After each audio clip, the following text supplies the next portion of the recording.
What's up everyone, Darkblade here, bringing you an Assassin's Creed multiplayer video. Basically I'm just going to talk about what I think of the game. Also, during this video I unlock 3 trophies at the end. This, well, goes to show how easy the trophies for multiplayer are in this game now, compared to Brotherhood, which I really am thankful for. It means that I can actually enjoy the multiplayer for fun, rather than, well, trying so desperately to get trophies and stuff. Which is, I suppose, is one of my gamer flaws. Anyway, the multiplayer, let's talk about that first, seeing as this is a multiplayer video. I must add that I joined this game just towards the end of round 1 in, what's the mode called? Escort mode. I did sign up to do Manhunt, but it seems that they put you in the closest possible game type if there isn't enough players playing. And as soon as I got this on the morning of the release date, there wasn't too many players playing. Anyway, the multiplayer feels fairly similar to Brotherhood. In my opinion, it can be a case of positioning, being at the right time at the right place at the right time. Things like that. I don't want to say it's luck based, because there is a little bit of a marginal amount of skill needed to get yourself into the right place, but yeah, counting on your prey, your target, to do the right thing for you, wrong thing for them, is a matter of luck, I find. Anyway, all the other things from Brotherhood's multiplayer is still here. The classes, the perks, the abilities, although there are new ones, but I haven't unlocked them yet because I'm still only low level. I mean, this gameplay here was from my very first game, and I got into the match about halfway through, which is a bit of a bugger. One of the things I did find good about the Revelations multiplayer is the amount of customization you can do with your character now. You can customize every single bit. Well, not every single bit, but you can customize their torso, legs, arms, belt, weapons, which is really good. I love being able to use different weapons for the different characters. You don't have to stick to the weapon the character is given as the default.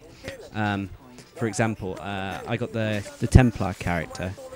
Now, he is given all his unlocks from the start, from the get-go, when you enter in the promotional code for him, and it's so satisfying to not be able to stick to just the sword. You can change to the mace.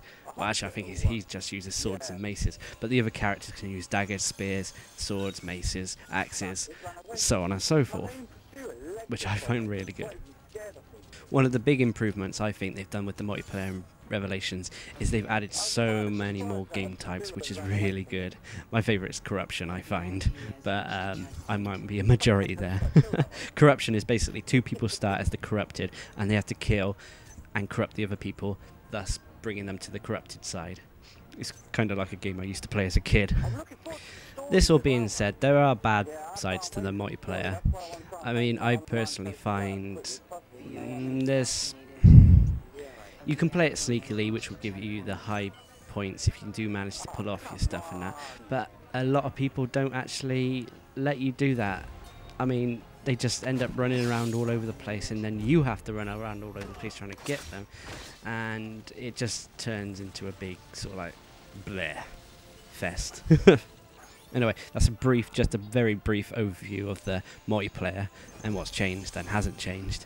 The single player seems to be very streamlined of what we already know from Brotherhood and the other games, although I personally feel the storytelling has improved greatly.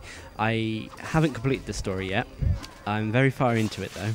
I'm kind of trying to savour the whole experience rather than rushing through it, which I do find spoils the game when I have to rush through it for any reason, for videos or achievements or trophies or whatever. I'm not going to spoil anything about the story or say any details about it, although I do get an overall feeling of the story feels to me like, well, it feels quite sad. I mean, poor Ezio, he's you know, an old man now. But I hope things work out for him. As for gameplay in single player, it's very similar to what you used to. There is new abilities like the hook blade, and bombs play a big role in it now, or they can if you want them to. You don't have to use the bombs, but once you get used to them, they are kind of cool.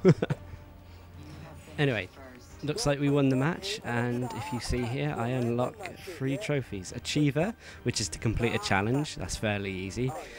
There's lots of challenges in the game, to be honest. It's not that hard to get.